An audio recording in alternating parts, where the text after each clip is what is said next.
환절기가 되면서 감기 환자가 부쩍 늘고 있습니다. 또 알레르기성 비염 증상을 호소하는 분들도 많이 있는데요. 주변에서 보면요, 요즘 부쩍 훌쩍훌쩍 콧물 흘리시는 분들 많이 볼 수 있을 겁니다. 사실은 저도 비염을 좀 오랫동안 앓고 있는데 뉴스탑10 팀이 오늘 과로한 코를 안전하게 잘 지키고 관리할 수 있는 방법을 알려드리겠습니다. 자, 김태현 변호사님, 전문의가 이야기하기로 지금 이런 날씨에는 우리들의 코가 굉장히 과로를 한다, 이런 말을 하던데 그게 무슨 말입니까? 제 얘기입니다, 바로. 아, 그래요? 저는 뭐 김태현 변호사도 비염? 뭐 환절기면 그냥 지나가는 법은 아주 없습니다. 저도 힘들어 죽겠습니다. 그렇죠? 예. 네. 왜 그러냐 봤더니요, 이 코가 이제 공기가 코를 통해서 이렇게 폐로 들어가지 않습니까? 네. 그러니까 이걸 공기를 한번 걸러주는 거예요. 그러니까 이게 온도라든지 습도 조절이 잘 되지 않으면 이 공기가 바로 이제 그런 조절되지 않은 채로 폐로 들어가면 이제 폐 전방에 상처가 생긴다고 해요. 네. 그러니까 코가 그걸 걸러주는 거죠. 코를 통해서 공기가 폐로 들어가면서 온도와 습도를 좀 조절을 시켜준다. 그러니까 이 코가 가습기 역할도 하고 히터 역할도 하는 건데, 그러니까 일교차가 클 때는 이 코가 정말 많이 사용되지 않겠습니까? 네. 그러니까 황순욱 앵커나 저처럼 그냥 가을 환절기만 되면 코가 바빠지고 저는 아주 감기효과가 비염약을 주머니에 달고 살거든요. 그런데 여기서 뭐 우리 김태현 변호사가 의사가 아니지 않습니까? 일반적인 얘기를 말씀드린 거고요. 제가 네 분께 여쭙겠습니다.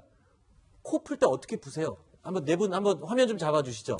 코 풀 때 어떻게 푸는지 한번 보여주세요. 코 풀 때. 뭐 이렇게 해서 이제 막 아니, 코에 대보세요, 손을. 어떻게? 그렇죠. 이렇게 네 분 다. 예. 그렇죠. 김태현 변호사도 해보세요. 저는 한 손으로 한 손 손 하는군요. 네. 지금 다 이렇게 풉니다. 저를 한번 잡아주시죠. 보통 코를 푼다 그러면요, 휴지로 양손을 감싸고 풀잖아요. 이게 일반적으로 잘못된 코 푸는 방식이라고 합니다. 두 코를 다 막고 풀면 안 된다고 하거든요. 왜 그런지 저희가 전문의에게 물었습니다. 코 양쪽을 막고서 세게 풀 경우에는 이제 귀와 코가 연결되어 있는 이관이라는 그런 기관이 있는데, 그쪽으로 심하게 이제 압력, 양압이 이제 생기게 돼서 귀가 먹먹해지거나 그런 경우들이 많이 발생할 수 있어요. 중형으로 오랫동안 이제 앓고 있으면 고막에 염증이 심해져서 그 염증을 위해서 이제 천공이 생길 수 있어요. 들으셨죠? 안 그래도 코도 안 좋은데 코 잘못 풀면 귀도 안 좋아질 수 있다는 거예요. 잘 풀어요, 그래서. 아, 그래요? 그래서 저희가 안전하게 코 푸는 방법을 또 전문가에게 그럼 가르쳐 달라고 했습니다. 코를 도대체 안전하게 푸는 방법이 따로 있을까요? 들어보시죠. 양쪽을 막고 하는 것보다는 한쪽을 막고서 푸는 게 좀 나은데, 코가 앞쪽에 말고 뒤쪽에 맞는 경우가 있거든요. 그럴 때는 차라리 뒤로 약간 들이마셔서 입으로 뱉어내는 경우, 아주 심할 때는 방송에 이제 광고하는 같은 경우, 그거는 약 설명서에도 나와 있는데, 그런 것들은 너무 오래 하면 약물성 비염이 될 수 있거든요. 이제 급할 때 살짝만 해주시고, 병원에서 이제 알러지나 비염 때문에 처방 받으시는 이제 스프레이는 있어요. 그거는 오히려 거꾸로 최소 일주일 이상은 하셔야 효과가 나기 때문에. 자, 일단 뭐 코 푸는 방법을 알려드렸고요. 그렇다면 이 코막힘, 콧물, 이걸 예방할 수 있는 그런 방법도 알려드리겠습니다. 들어보시죠. 지금 환절기나 가끔 온도 차이에 의해서 코가 이제 차가워지면은 코 점막이 붓거든요. 그래서 온도 차이에 의해서 환절기 때 코가 붓거나 이렇게 비염 증상이 있으신 분들이 있으신데, 일상생활에서는 이제 마스크를 좀 해주시면 입에서 가습이 되고 따뜻한 공기가 코로 올라가기 때문에 이제 코 붓거나 이런 걸 조금 완화할 수 있고요. 들으셨죠, 김태현 변호사님? 네. 이 코 풀 때 양쪽 다 막고 풀면은 별로 안 좋다고 그러니까 양쪽 다 막으면 안 나와요. 그렇다고 뭐 어차피. 이렇게 하시는 분들은 안 계시겠죠? 네. 한쪽만 막고 푸는 방법. 그리고 오늘 저녁부터 잘하겠습니다, 제가. 네, 차라리 이렇게 기도로 넘겨서, 목구멍으로 넘겨서 입으로 뱉는 방법도 추천한다고 의사가 지금. 그거보다 그냥 한쪽을 하겠습니다. 네, 알겠습니다. 넘어서 입으로 나오는 건 좀. 네, 코막힘 증상을 예방할 수 있는 이 또 다른 방법이 있다고요? 이준 기자, 간단하게 설명하고 마무리하겠습니다. 네, 일단 스카프나 마스크 같은 걸 좀 착용을 많이 해주시면 네. 좀 코에 그 힘이 덜 들게 할 수 있습니다. 그래서 그렇게 해주시면 좋고요. 실내 온도는 20도 안팎으로 유지해 주시면 좋고, 습도는 50% 정도 안팎으로 해주시면 굉장히 좋습니다. 그리고 마지막 하나 중요한 건 기초 대사량 운동 많이 해야 됩니다. 그래서 좀 걷고 스트레스 덜어내면 코가 좋아집니다. 이유정 기자는 코 괜찮으세요? 전 괜찮습니다. 알겠습니다. 네. 자, 9번째 소식 기다리고 있습니다. 먹는 얘기입니다. 보시죠. 뉴스탑10 오늘 두 번째 이야기 3위로 꼽은 내용입니다. 북한 망명 이후 처음 미국에 가서 의회 청문회 증언대에 선 사람이 있죠. 바로 태영호 전 영국 주재 공사 이야기입니다. 자, 미국 트럼프 정부에 북한 김정은에 대한 특강을 하러 갔다라고 저희가 소개를 해드리기도 했었는데 화면으로 만나보시죠. Kim Jong-un still believes that he can achieve this goal. So we should continue to tell the North Korean leadership and if possible with Kim Jong-un himself that America will not accept North Korea as a nuclear. We cannot change the policy of terror of Kim Jong-un regime, but we can educate North Korean population to stand up by disseminating outside information. 자, 김정은의 아킬레스건 가장 최대 약점들을 트럼프 행정부의 특강으로 알려주기 위해 갔다고 하는 태영호 전 공사. 그런데 이런 얘기를 했습니다. 북한이 내부 봉기로 무너질 수 있다. 즉 김정은이 축출될 수 있다. 이런 팁을 남겼습니다. 그리고 김정은이 공포 통치를 통해서 권력을 공공히 한 것으로 보이지만 동시에 북한 내부에는 거대하고 예기치 않은 변화가 일고 있다. 안찬일 소장님. 예. 이걸 어떻게 해석을 해야 됩니까? 우리가 볼 때는 지금 최근까지 당 인사 개편까지 하면서 공고히 1인 체제를 만들었다 이렇게 알고 있었는데 실제로 태영호 공사가 알려주는 김정은의 약점, 내부 붕괴 얘기를 하네요. 그렇죠. 지난달 이제 북한은 노동당 7기 2차 전원회를 개최해가지고 권력을 다 재편하지 않았습니까? 네. 자기 동생 김여정을 뭐 정치국에 진입시키고 세대 교체도 하는데 그럼에도 불구하고 이제 태공사가 저렇게 말하는 것은 결국 북한의 내구력이 한계에 왔다. 네. 즉 사회주의의 관성이 끝나가고 있다. 이런 걸 이제 저 사람이 간파한 겁니다. 네. 만약에 북한이 국가 계획 경제가 작동한다면 저런 얘기가 나올 수 없지만 지금은 장마당이 서서히 커가면서 노동당을 압박하고 있고 네. 그래서 북한 주민들이 또 우리 내부 남한의 정세 드라마 이걸 잘 알고 있기 때문에 정신적으로도 변화하고 따라서 제가 볼 때는 북한에도 서서히 그 자스민 혁명 같은 혁명의 분위기가 성숙돼 가고 있다. 네. 다만 그 전에 김정은이 어떻게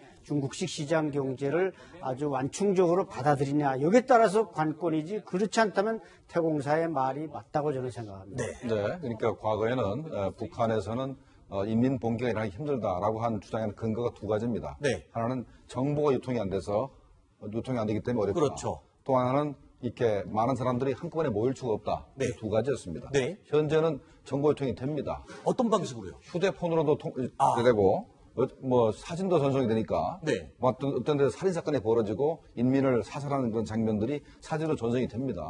그다음에 개인들끼리 그거를 주고받을 수 있습니다. 사진이 먼저 전송이 막 되죠. 그러다가 장마당에서 장마당에서 모이잖아요. 모이듯이 사람이 모일 수가 있기 때문에 네. 그다음에 인터넷에서도 정보가 유통이 되니까 네. 그 두 가지 근거가 사라졌기 때문에 아하. 이제는 태영호 공사의 말이 크게 틀리지는 않습니다. 그렇군요.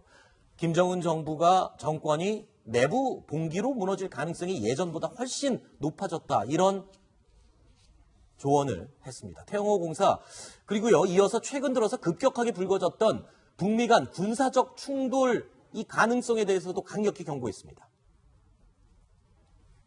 Before any military action is taken, I think it is necessary to meet Kim Jong-un at least once to understand his thinking and try to convince him that he would be destroyed if he continues his following current direction. Ready to fire at any moment along the military demarcation line. And North Korean officers are trained to press the button without any further instructions from the general command if something happens on their side.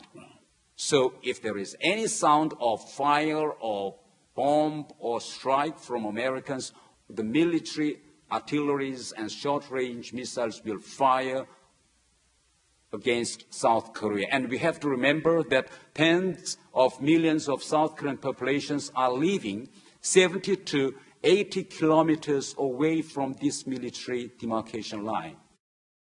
안 소장님, 저 말을 지금 요약하면 제일 중요한 건 그겁니다. 그러니까 미국이 북한 선제 공격을 하기 전에 반드시 만나서 강력한 경고를 해줘야 한다는 건데 지금 상황에서요. 북한이 미국과 만나서 대화를 해야 된다는 그런 얘기가 되지 않습니까? 이게 가능한 겁니까? 글쎄, 태공사는 지금 최정상급이 만나야 된다는 건데 저것은 뭐 사실상 불가능한 일이고 그렇죠. 우리 오바마 정부 때도 미국의 그 최고 정보 책임자인 제임스 클래퍼가 2차례나 평양을 다녀왔습니다. 네. 대화 채널이 없었던 게 아닙니다. 지금도 있습니다. 그러나 제가 볼 때는 그 대화로서 해결되기에 북한과 미국 사이는 너무나 그 접점을 찾기가 어렵고 따라서 이제 태공사는 뭔가 북한 지휘관들은 스스로 이제 버튼을 누른다. 네. 아까 말씀하신 그 B2가 공격할 때 김정은이가 과연 어디에 숨겠느냐. 네. 제가 그 생각을 해봤는데 제가 볼 땐 평양에서 한 60km 떨어진 그 평안남도 성천군 현재 전략군 사령부가 있는 곳에 김정은이가 숨을 가능성이 높습니다. 그것은 네. 바로 자기가 잘못되더라도 뭔가 남한에 대한 공격을 감행한다. 이런 아마 차원에서 그렇게 하기 때문에 정상이 만나는 것은 뭐 트럼프가 한때 뭐 햄버거 먹으면서 만나자 그러다 대통령 되니까 생각이 그렇죠. 바뀌었듯이 쉽지는 않아 보입니다. 네. 네, 정상끼리 만나기는 그 과정이 복잡합니다. 네. 중간에 뭐 장관급이 몇 번 만나서 네. 의제를 조율하고 하기 때문에 거의 힘들고 과거에 사례가 있습니다. 김정일을 만나기 위해서 미 국무장관, 그 여자 국무장관이 북한에 방문했은 적이 있고 네. 북한의 총정치국장 조명록이 미국을 방문한 적이 있습니다. 네. 만약에 태공사 말대로 미국의 진위를 김정은한테 이렇게 전달하기 위해서는 아마도 가장 적합한 사람이 틸러슨 미 국무장관 같습니다. 네. 국무장관이 직접 북한에 가서 김정은한테 미국의 진위를 보이고 만약에 핵을 포기하자면 우리가 너희들을 공격하겠다 네. 라고 전달할 수 충분히 있습니다. 네. 자, 지금 김정은이 이렇게 실수를 하고 있는 이유, 그리고 ICBM 개발을 계속 밀어붙이는 이유, 그걸 태공사는 이렇게 분석을 했습니다. 그러니까 미국의 군사력을 과소평가하면서 이런 오판을 하게 됐다. 이런 얘기를 하는데 글쎄요. 진짜 북한은 본인들이 미국과 전쟁을 하면 이길 수 있을 거라고 그런 생각을 하고 있나 보네요. 일부에서는. 제가 볼 때는 미국한테 이긴다고 생각하지는 못할 겁니다. 네. 왜냐하면 과거에도 북한의 최고 지휘부가 뭔가 여러 가지 미국 정보를 입수한 조건에서 자신감을 상실하고 이제 김일성한테 숙청된 게 그 김창봉 민족보위상 사례이기 때문에 제가 볼 때는 김정은이 아무리 무식해도 그것을 모를 리는 없다. 다만 자기 리더십을 확보하고 정통성을 확보하기 위해서는 자기가 뭔가 그 육중한 몸을 내세워서 이길 것처럼 앞장서 가지 않으면 밑에 사람들이 따라오지 않기 때문에 허장성세하는 거지 김정은이 저렇게 정보가 어둡다고 생각하지는 않습니다. 네. 자, 김정은의 아킬레스건 최대 약점들을 트럼프 행정부에 알려주러 간 태공사가 말한 김정은의 최종 목표 뭘까요? 들어보시죠.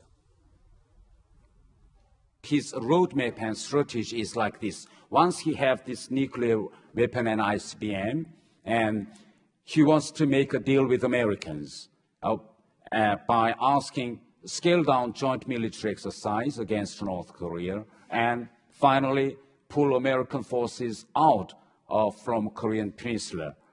They are closer now than they were 5 years ago, and I expect they will be closer in 5 months than they are today. Test, successful or unsuccessful as defined in the West, continues to develop.